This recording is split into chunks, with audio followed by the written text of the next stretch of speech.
That's how great societies the world over have been built. So I struggled a bit to say, where do I start?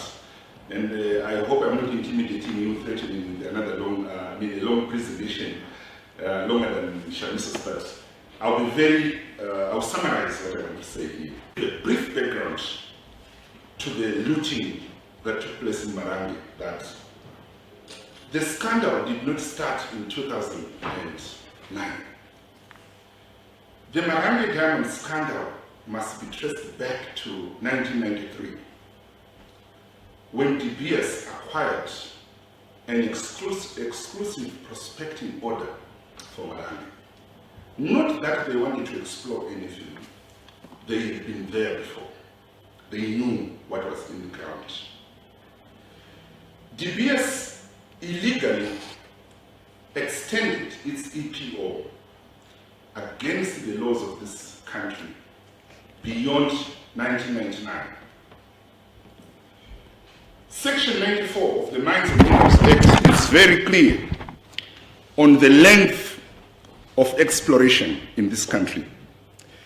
It says no order shall be granted for a period in excess of 3 years, but an order may be extended by the minister on the recommendation of the board for a further period or periods not exceeding 3 years in all. And this means after the initial 3 years, an order can be extended maybe for 6 months, another 6 months, but these extensions must not exceed 3 years.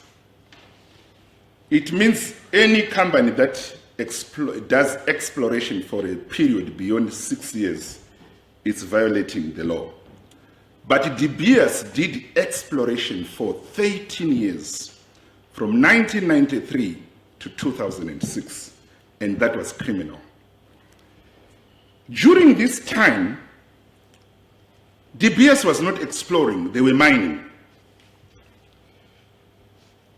A processing plant was set up at Basil Bridge by De Beers in a business compound owned by one Mr. Nyamanindi, where they began processing diamonds. They would take the ore from Marange, where Mbada Diamonds ended up mining, to Basil Bridge, where they did the processing. And some of the diamonds were exported through Bait Bridge using vehicles of Fawcett Security Company. Was the government not aware of this scandal? They were aware. Villagers in Marange inquired from the minister. Then there was Honorable Amos Smith, that we are seeing suspicious happenings at night. That's when the processing took place at Basil Bridge. The minister told the villagers that De Beers is doing exploration for fertilizer manufacturing. After that, some honorable members of parliament then began to push for an investigation into De Beers' workings in Marange. It is at that point that De Beers decided not to renew its EPO in 2006.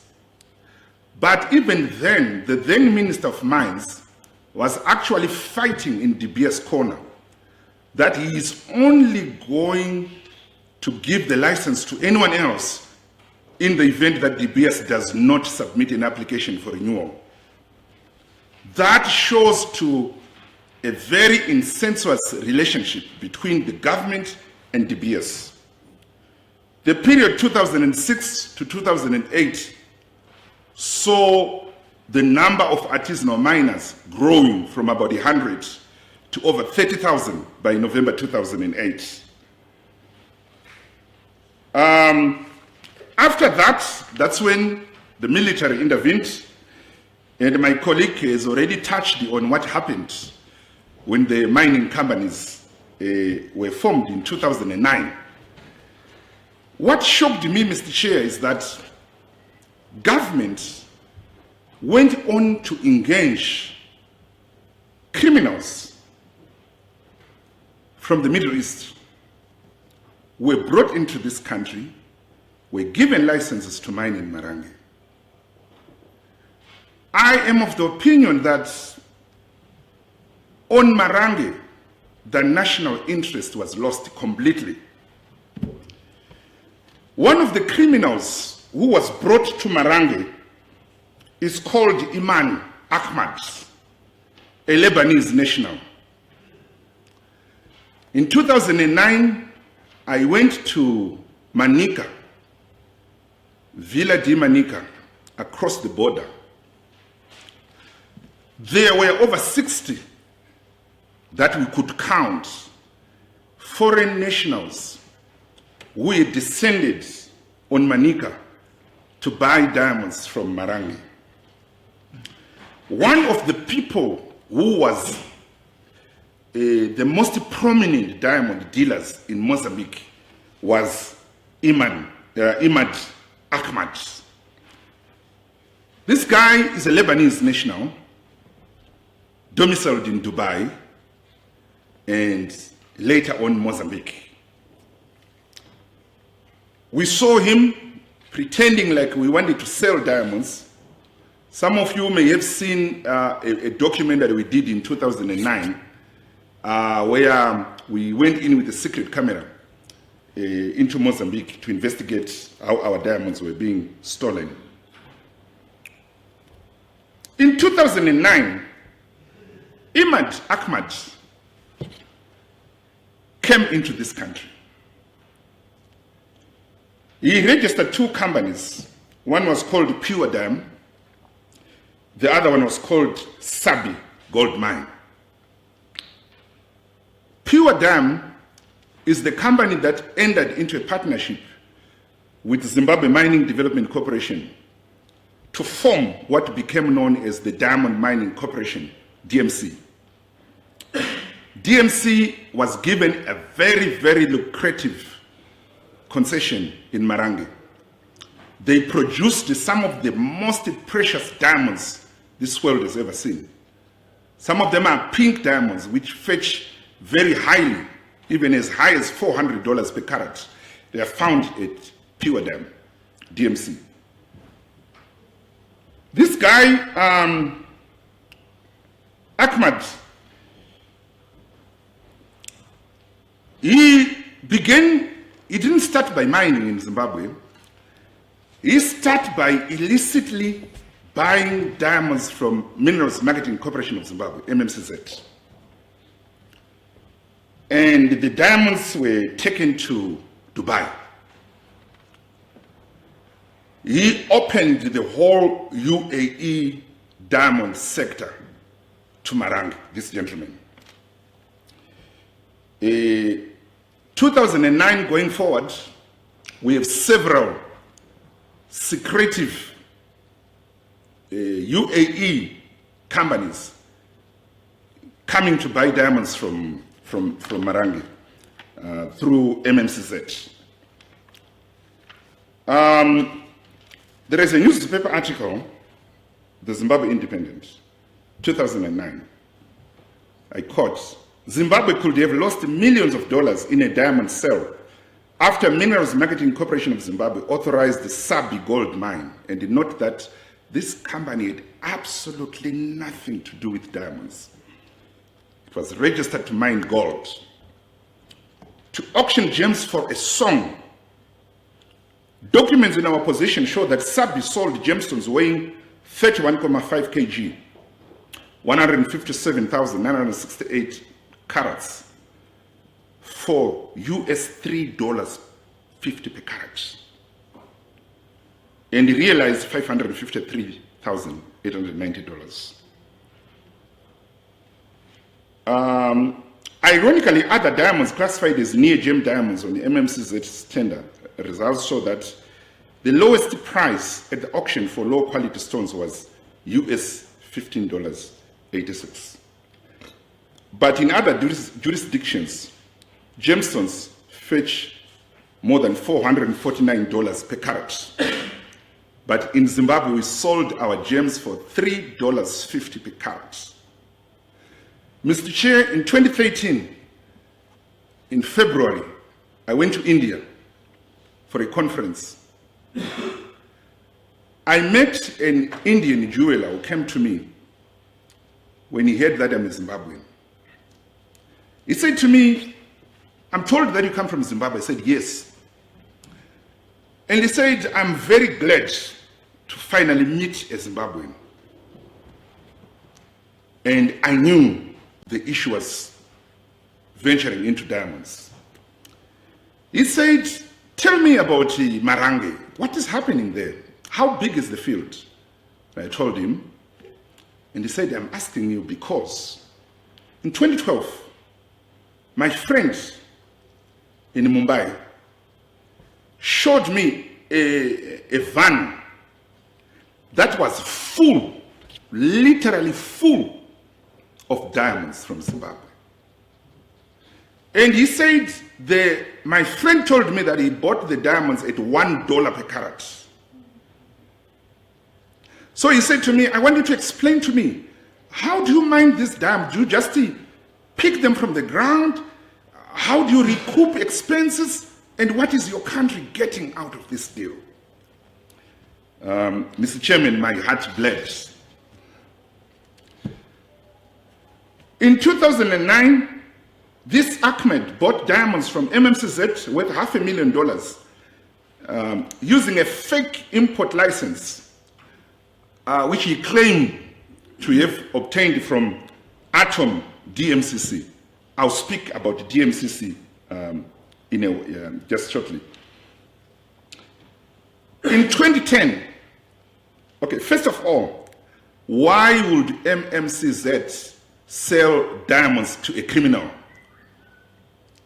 Why would MMCZ sell diamonds at $3.50 per carat? Don't we have experts in MMCZ who know the actual value of diamonds? There is no other explanation except to say MMCZ officials themselves benefited. The real trade of Zimbabwe's diamonds happens outside our borders. So they will recover the real value out of this country.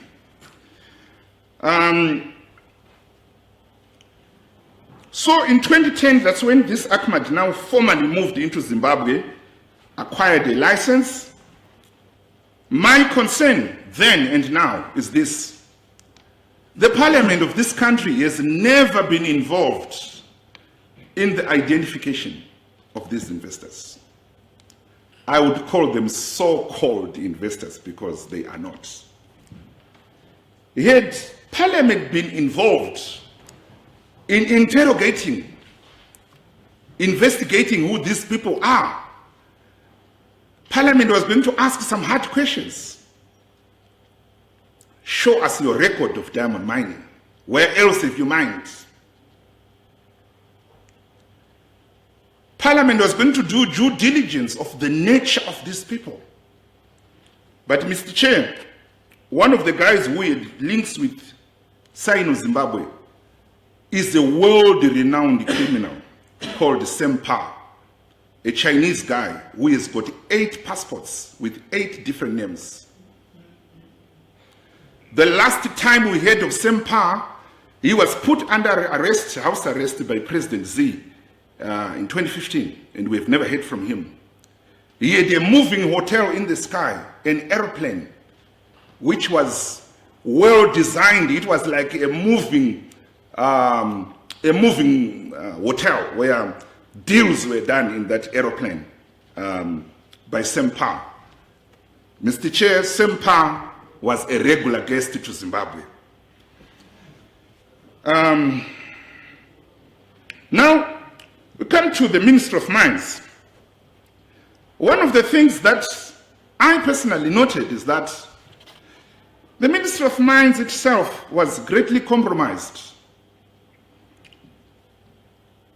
Around 2013, the United Arab Emirates appointed the permanent secretary of the Ministry of Mines, Professor Francis Kujganga, to the board of Dubai Diamond Exchange, which is a subsidiary of Dubai Multi-Commodity Center, which is the equivalent of the Minerals Marketing Corporation of Zimbabwe, which was ironically chaired by the same Francis Kujganga. What it means, Mr. Chair, is that Professor Kujganga was a conflicted person who was serving the interests of two nations at the same time. No sooner had he been appointed to the board of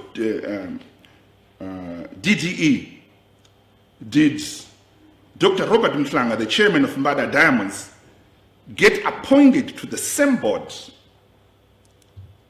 Now, a few things about Dubai. Dubai is a tax haven. Dubai does not mine a single diamond, but it is a diamond trading hub. Every year, they buy diamonds, especially from conflict zones in Africa,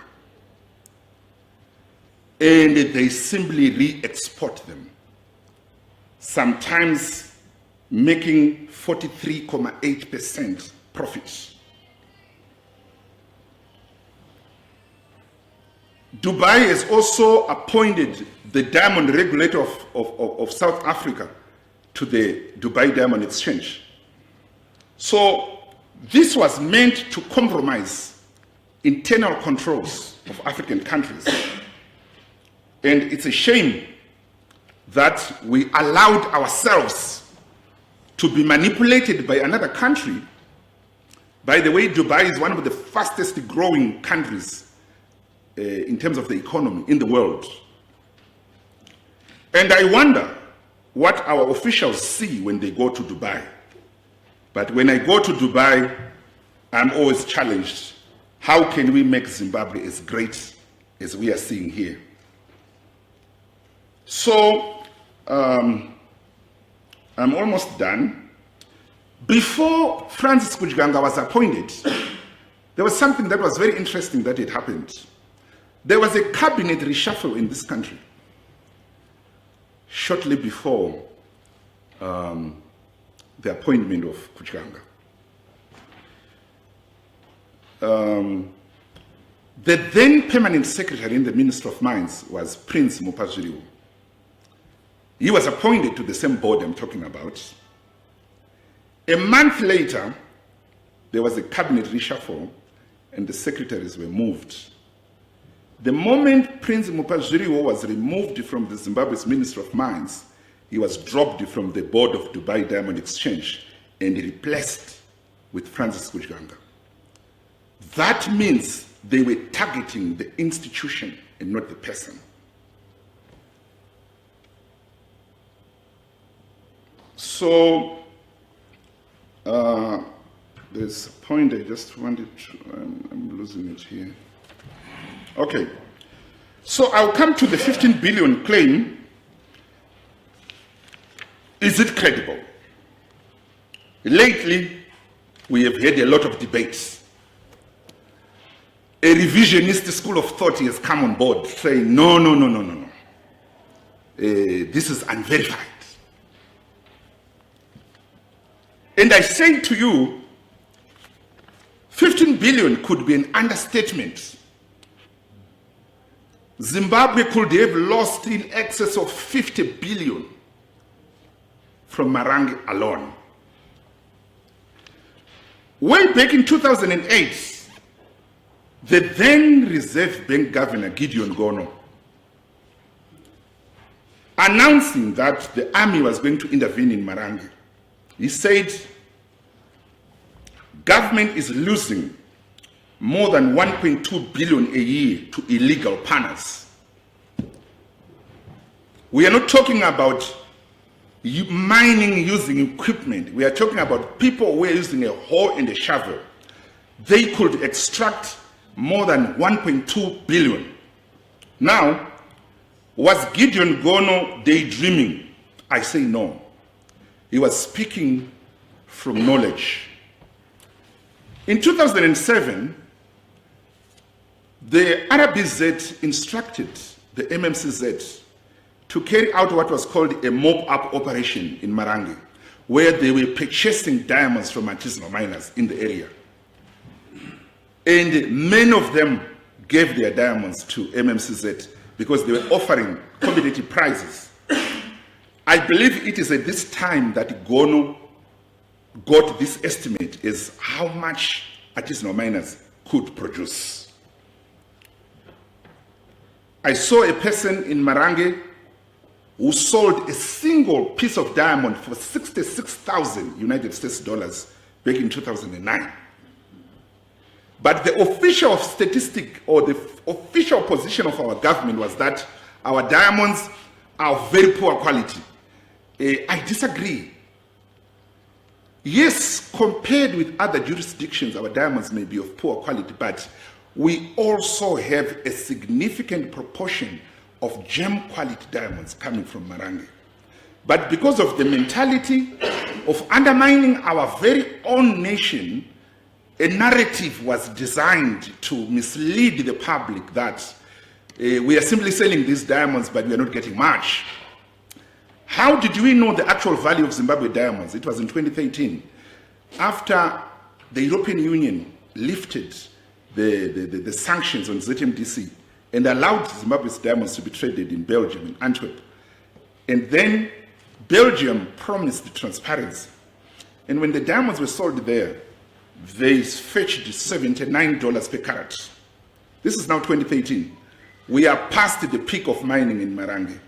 So if we were selling our diamonds at $40 per carat since 2009 up to 2013, Mr. Chair, we lost greatly to illicit financial flows.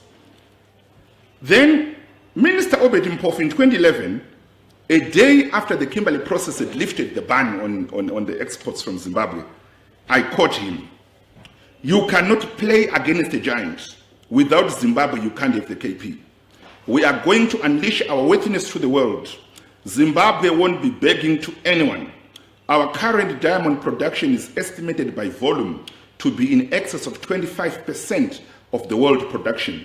And going by the values realized to date per carat, Zimbabwe is set to earn in excess of 2 billion annually." In conclusion, what do we need to do? I believe Zimbabwe can do something to recover its stolen wealth. The first thing we need to do is a forensic audit of exports, not income, but exports. Now that we know the value of our diamonds, we don't need someone to come and tell us that your diamonds are worth $40 per carat. We know.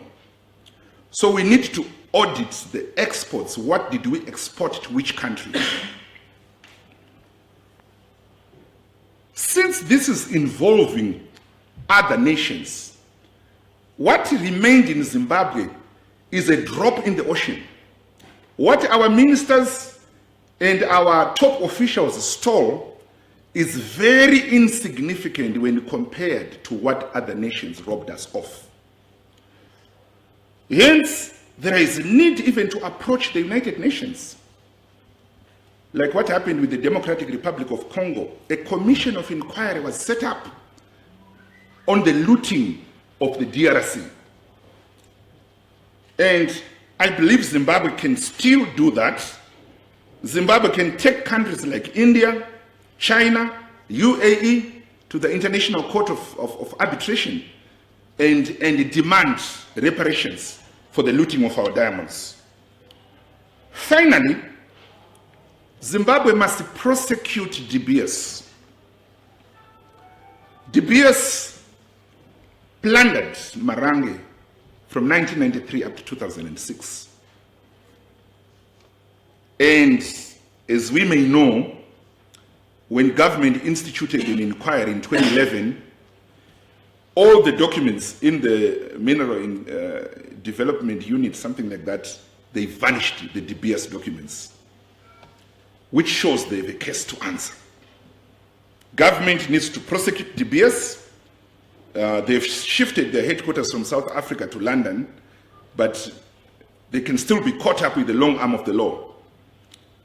Once we produce enough evidence, it is also going to hurt their reputation as a company if Zimbabwe clearly prove that De Beers acted unlawfully. I think these are my submissions regarding the observations we did on Marange. Thank you, Mr. Chair.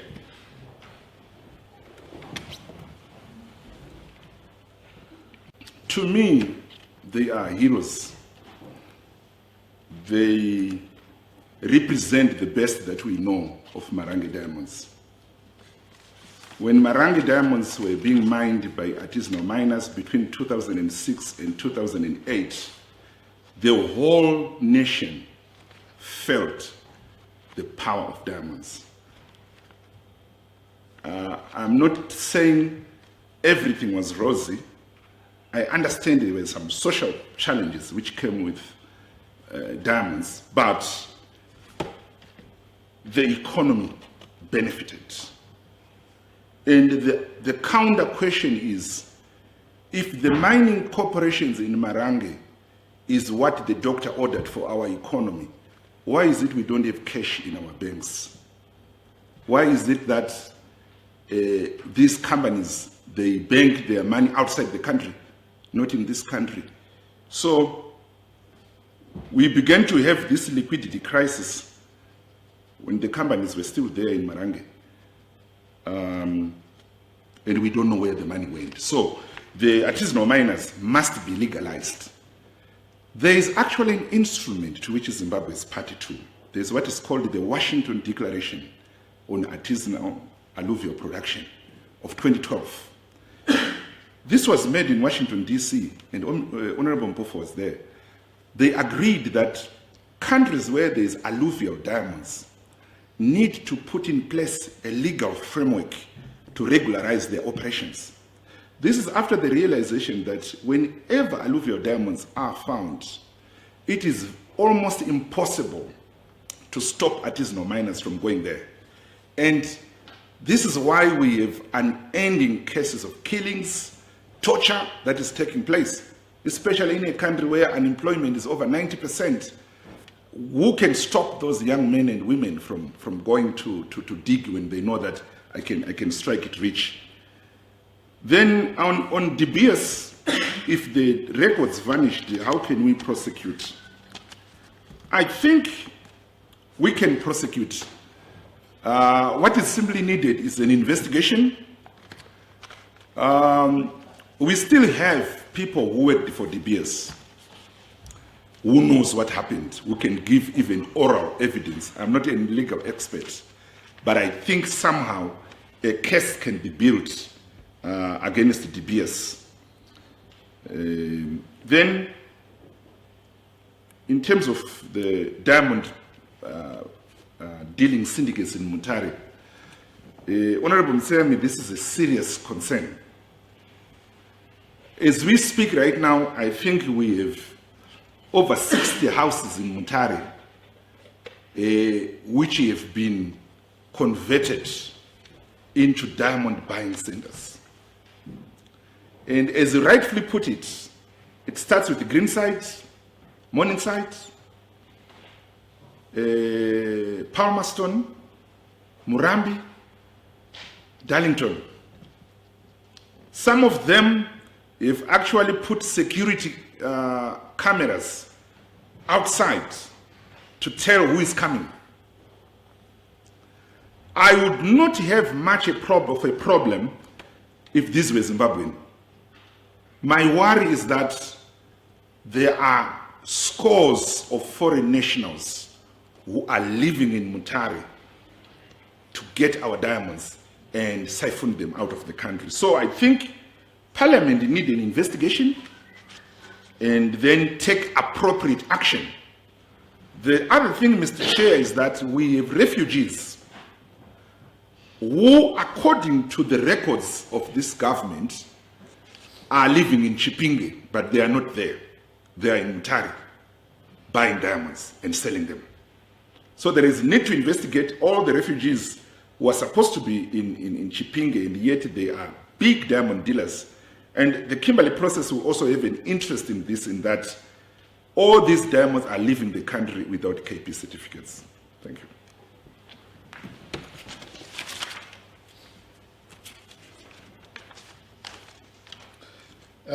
Let me respond to the remaining questions. Here and there I might add as well. On the directors of Mbada Diamonds, as an organization, we've never carried out a research on who David Castle is or was. We didn't do that. In terms of the artisanal and small-scale miners, my colleague has already talked about. We also undertook some review visits to Liberia, Sierra Leone, Guinea, and other countries in West Africa, and realized that those countries actually have legislation that regulates artisanal miners. And the law actually classifies, in fact, it has 3 categories of licenses. There is Class C, which is reserved for the artisanal miners. And most of them have to be, if it is in Liberia, they have to be Liberians. So that is important to point out, that this country has got, Liberia has got legislation. But in Zimbabwe, what I have noticed recently is, if you read through the finance bill, the 2018 one, there's actually reference to artisanal miners. That sector is reserved for local Zimbabweans. But there's no law to clearly regulate that sector. So it's something that, as members of parliament, you should be looking at.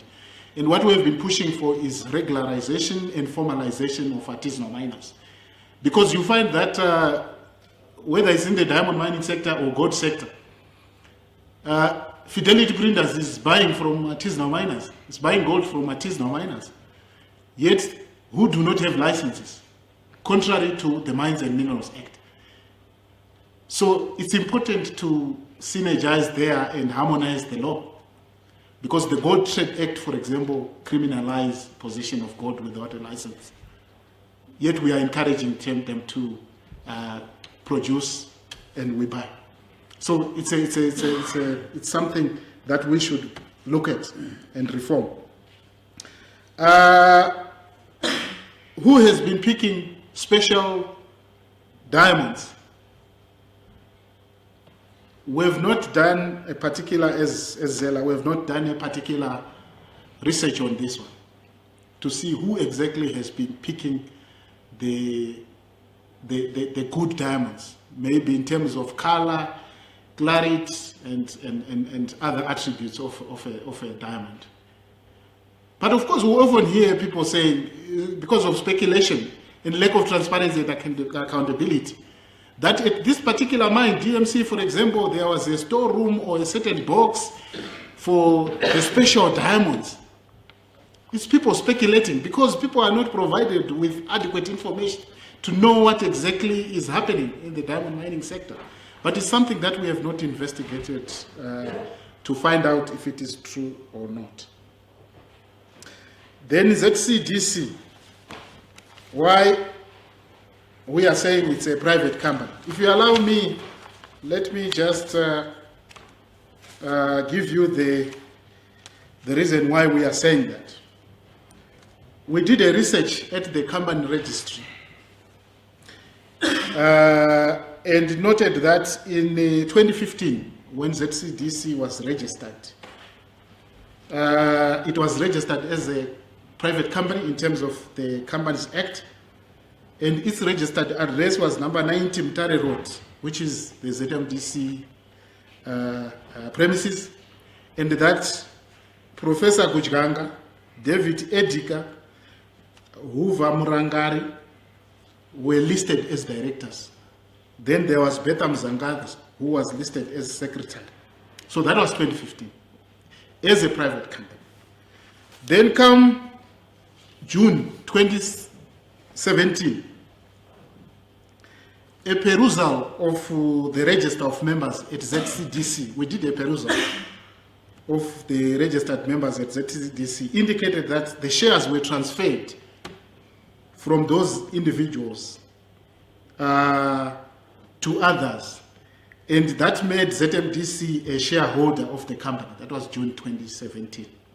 So the authorized share capital, for example, of ZCDC is stated as $2,000, divided into 2,000 ordinary shares of $1 each.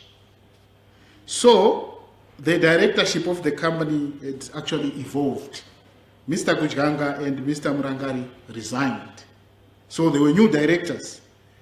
And these were Miracle Musha, Alexander Mkokwezeke, Esau Joseph Chiadzwa, and Slava Grace Chela. Those were appointed around June 2017. And that is what is reviewed at ZMDC. I'm not sure if that situation or that position has changed or not. But from the records that we looked at, ZCDC was registered as a private company. It might have changed, but we know now ZMDC now is the shareholder. In terms of the peer review system, how it can help Zimbabwe, the Kimberley process has a system of monitoring whether countries are complying with the Kimberley process minimum requirements that I read out. And that system is what we call the peer review system. So the peer review system consists of three main aspects. Firstly, if there are special circumstances in a particular country, the Kimberley process can institute what is called a review mission. A review mission is meant to tackle or monitor extraordinary situations like what happened in Zimbabwe when we had human rights violations and cases of smuggling. So a review mission can be sent in there. This can be done anytime. There's no particular schedule, so long there's a crisis. Like what is happening in Central African Republic, a review mission was sent there by the Kimberley process. Then the second component is what we call the Kimberley process review visit. The review visits are actually organized after every 3 years. Each country is supposed to undergo a review visit, which is basically a constant reminder that you need as a country to continue complying with the KP. We want to assess whether you are still compliant or not. So after every 3 years. So each country has to invite a review visit. So what we have seen is Zimbabwe, after 2012, when it was last certified as compliant, it did not invite any review visit. So we have been saying there's need for Zimbabwe to invite a review visit so that the Kimberley process can assess whether Zimbabwe is still compliant because of the changes in Marange, changes that were necessitated by the consolidation of diamond mining companies. We no longer have Engine operating there. We no longer have Bada operating there, although there could be some activities at Engine and that kind of thing. We no longer have DMC. Yet the last review visit by the Kimberley process and the monitoring by the KP monitor was based on what we call a mine-to-mine compliance. So it means if we now have ZCDC mining, it should be subjected to the same review visit. So we are saying government should invite the KP to look at whether it is still compliant with KP minimum requirements or not.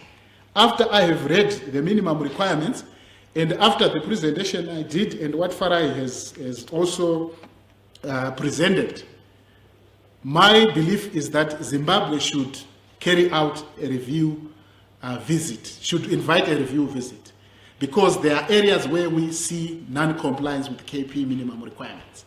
So that is very important. Whether it's smuggling, whether it's lack of a comprehensive legal framework, whether it's bank transactions related to the diamond mining sector, and other aspects that are key for the Kimberley process. Honorable Aristoteles, I didn't get the question exactly when you talked about. Botswana diamonds and Marange diamonds. Botswana diamonds are kimberlitic diamonds, and it's very difficult even to extract in Botswana. One has to do things really professionally. Whereas in Marange, it was very easy. These are alluvial diamonds. The extraction, the processing took place actually at night, and that was very possible given the nature of our diamonds here.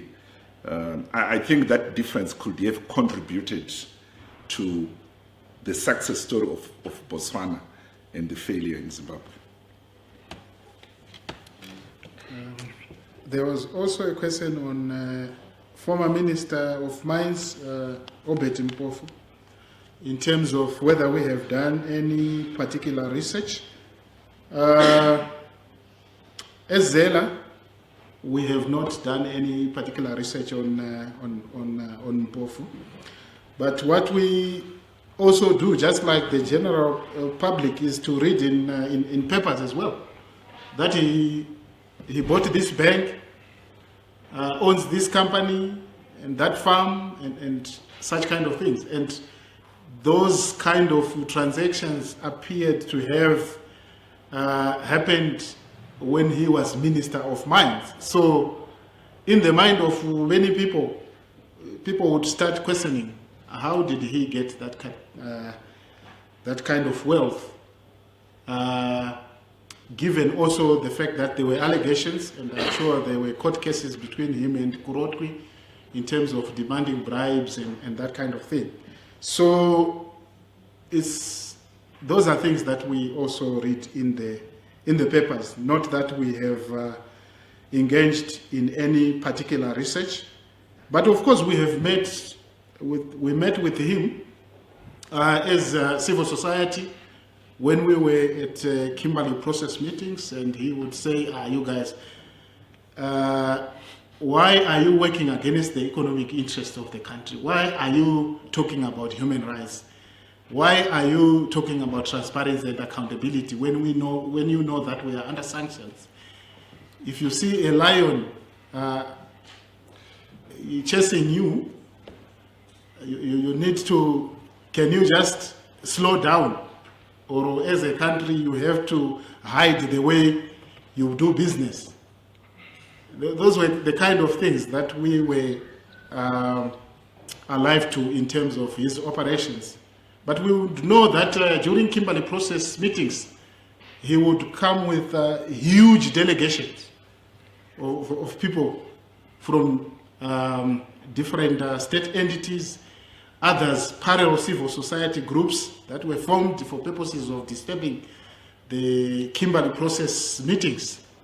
And this actually caused a lot of uneasiness and insecurity even to us as civil society groups. So there were those developments when we were, when he was still minister and when he was attending Kimberley process civil society, Kimberley process meetings rather. Then there was a question on the 15 billion claim that former President Mugabe said we lost 15 billion, and then Mpofu said we are losing about, I mean, we can earn about 2 billion annually. So how do we make sense out of it? I think the 2 billion claim started in 2009 in Namibia, when Honorable Mpofu attended the KP intersessional. That's when he started talking about 2 billion. Then we had only 2 mines, 2 firms in Marange then. That was Sino Zimbabwe and Mbaga Diamonds. 2009, that's when new entries later started coming, 2010. 2012, we had a massive production. I think that was the peak of diamond mining in Marange. If I'm not mistaken, we should have produced more than 12 million carats. Is that so, Shamizu? Yeah. Almost 8, I think. 8 million? Yeah. Okay. 8 million carats. And if we put that at the actual value as Belgium revealed to us, I think the number, the amount that we could have earned goes into several billions. I don't have a calculator here, but you can simply multiply 8 million carats times, say, $78 per carat. I'm sure the amount goes into billions. But even if we are looking at 2 billion annually from 2009, President Mugabe said this in 2016. So that was about 7 years later, after 2009. And if you say 2 billion multiplied by 7, it's around 14 billion. So I think somehow he was working on what had been presented to him by the minister.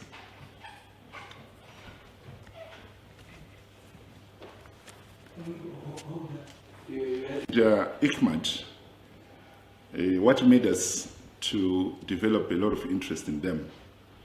First of all, as I said it, in 2010, we did an investigation on where our diamonds are going. And that investigation took us to Manica in Mozambique, where we first saw ICMAD. Then in March 2012, after a protracted struggle, government finally allowed civil society to tour Marange. When we went to DMC, we were shocked to find ICMAD there as the CEO of Diamond Mining Corporation. We were also surprised to realize that whilst it was a joint venture between the ZMDC and Pure Diamond, the positions reserved for the Zimbabweans were vacant, and yet mining was taking place. And we asked, how is it that this is a joint venture and it's only the Lebanese who are here? How does the Zimbabwe government ensure that it is not being prejudiced? And ICMAD said, that's not really my jurisdiction to answer you. For us, we agreed and we're doing things according to our agreement. And that kept me interested to know more about this guy. About Sempa, I've never met him. Sempa came to light through investigations done by a South African-based journalist, investigative journalist called Khadija Sharif. And the report that she produced was very credible in that she even wrote all the people involved in that report to respond, though Sempa refused to respond. There was even the airline, the aircraft number of that flight, which used to land at Harare International Airport and the Lanseria Airport in Johannesburg. So that is the closest we got to know this mysterious character called Sempa. Then on the Indian guy, I think I made it very clear that I was told by someone that I met in India who told me about what he had seen with his own eyes, but I wasn't there when he saw that. But given the level of secrecy and the corruption that was taking place at home, I had no reason to doubt what he told me. On the police, yes, we have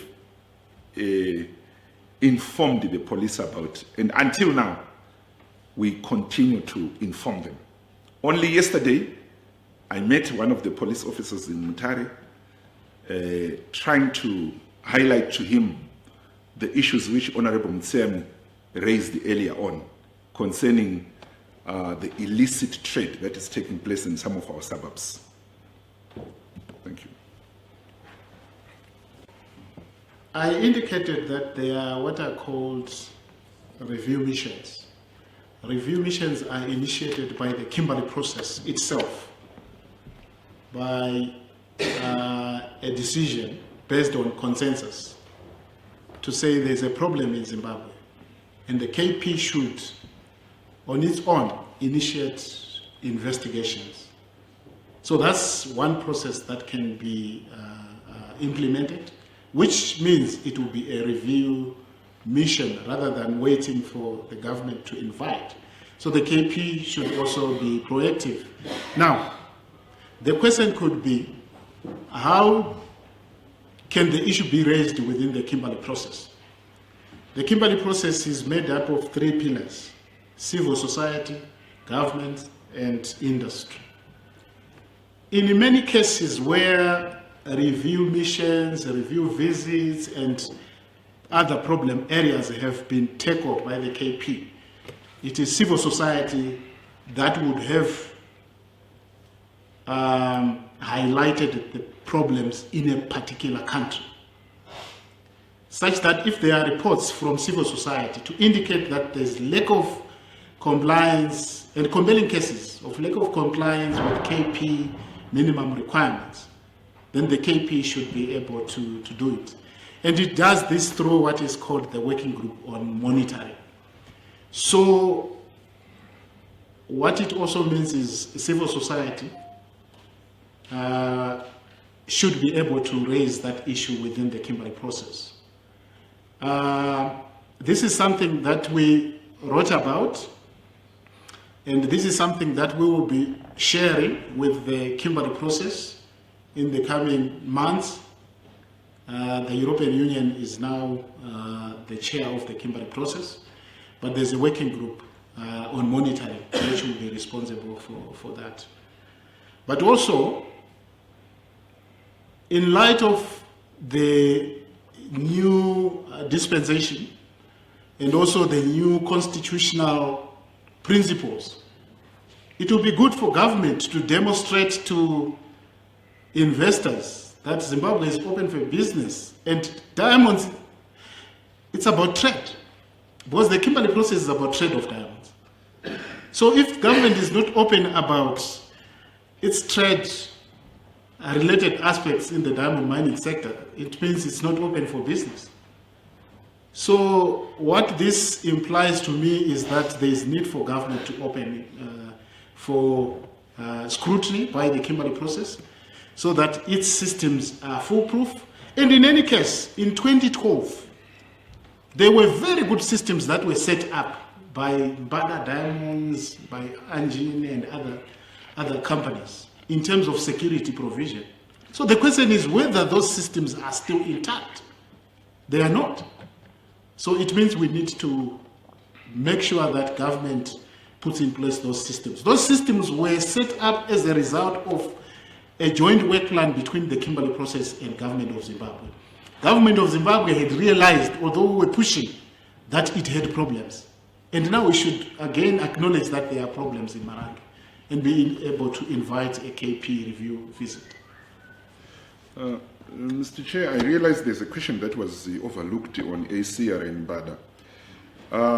The African Consolidated Resources, ACR, was given the tender for Marange in 2006, immediately after DBS had withdrawn. And they oversaw the beginning of artisanal mining in Marange. In that when they started in April 2006, they didn't start by mining, they simply started by bringing the equipment and securing the concession.